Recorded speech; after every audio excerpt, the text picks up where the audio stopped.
hadda wax soo taagan boqol raan waa loo soo taagan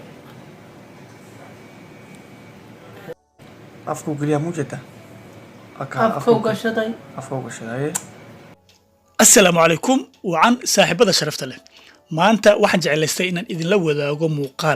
مقال كان سيد أركي دون تام بواحد دوبتي كاميرا ذا قرصون وكجرتي دكان اللي هنا كان عستو الصومالية وكنا الوطن ككوفور أفريقيا مجالة كمدة إن صاحبي إن دعوين كانوا عنا وطن ككوفور أفريقيا واحد كذا عن ساعد والبا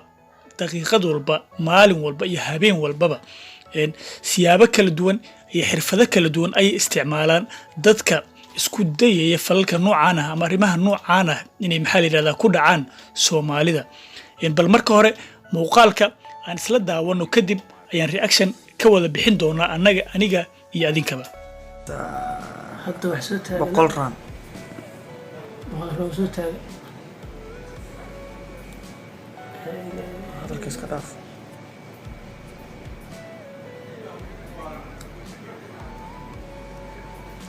sideetan raanan siya konton ko kuskuusa fiir marka waa kuskuusa afku geliya mujada afka gashaday wiliya marka xayta waxa isiisay wiliya sida ugu hayran waa fulmila xayta waxa isiisay wiliya marka biyo ma qor uu barisko wadi xayta ku asiisay soo taagay ma gadoomin ba aniga waxaan ka shaqeysano حتى كون أرسل تكتولي وأنا قف أنا خان. بقول كذا قبيا كنتك. سيرتك وقعد كنت كيف كشط. ها. هذا هو. عشان ما كلعتوا وشو ترسل ولا عكيم كماستر. كنت ناتسيا كنت ذا قبيا بقول كيس كذا. ها. تانك أنا قبيا. كنت رام. تاس أنا قبيا. كنت رانديري وقبان كذا. أبي تاج 50 كاسو قبان كذا أمور تاجا. سبتو تيسافو كشيء سما. 50 كبر أنا قبا. أبي تانك ليه؟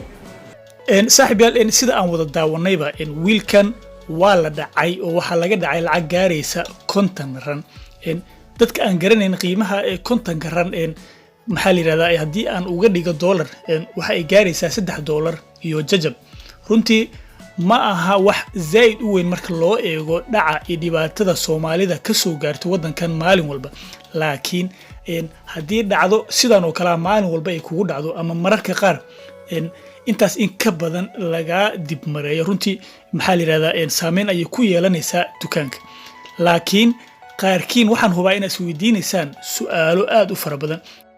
in su'aalaha la isweydiin karo oo aqliga galaya ayaa waxay tahay hadiiba raggan dukaanka ay ugu jirtay kaamiro hadii ay ka shakiyeen ninkaas customka ah maxay u jeegaray waayeen inta uu joogay si isla markaana loo tuso qaladkiisa maxaa la yiraahdaa dadka kale oo meesha joogana marqaati ay ugu wada noqdaan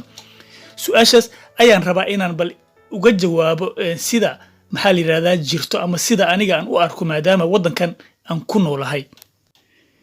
saaxiibayaal su'aashaas jawaabteeda waxay noqon kartaa laba waxyaabood ama laba siyaabood mid kamid ah waa midda koobaad in shakhsiga caawinaya qofka customerka ah ee dhaca u geystay uusan garanayn kaamirada isla markaana uu maxaa la yiraahdaa awood u lahayn in uu waxyar dib u celiyo isla markaana qofkan dhaca isku dayay uu tuso dadka isla markaana dadka customka ah ay jooga meesha uu ku ceebeysto ninkan waa mid labaad in ninkan maadaama uu garanayn shakhsigaas wajigiisa uu ka cabsaday isla markaana uu ku fikiray in dhibkan maxaa la yiraahdaa hadda soo gaaraya mid ka badan uu soo gaari doono hadii dhibaato kale ama maxaa la yiraahdaa in dhinkiraad kale uu sii galo saaxiibayaal jawaabta su'aashaas sidaan u arkay runtii waa labadaas waxyaabood wayse noqon kartaa inay noqoto jawaab saddexaad oo qofka dhibkan ku dhacay iyo Allah kaliya ayaa garanaya balse anigu waxaan ka hadlay sida ay ila muuqato maadaama aniga aan kamid ahay dadka wadankan ku nool waxyaabo badanna xog ogaal u ah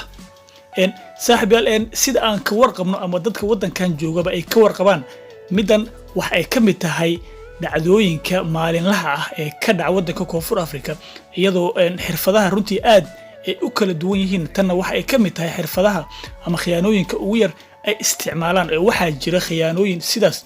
kasii maajigsan amaba kasii in la sarcaad badan oo Soomaalida wax looga qaado saaxiibayaal halkaas ayaan rabaa inaan ku soo gabagabeeyo barnaamijkan waana ku mahadsantihiin daawashada muuqaalkan waana jeclaan lahaa inaad share garayso muuqaalkan si dad kale ay u arkaan isla markaana uga digtoonaadaan arrimaha noocan ah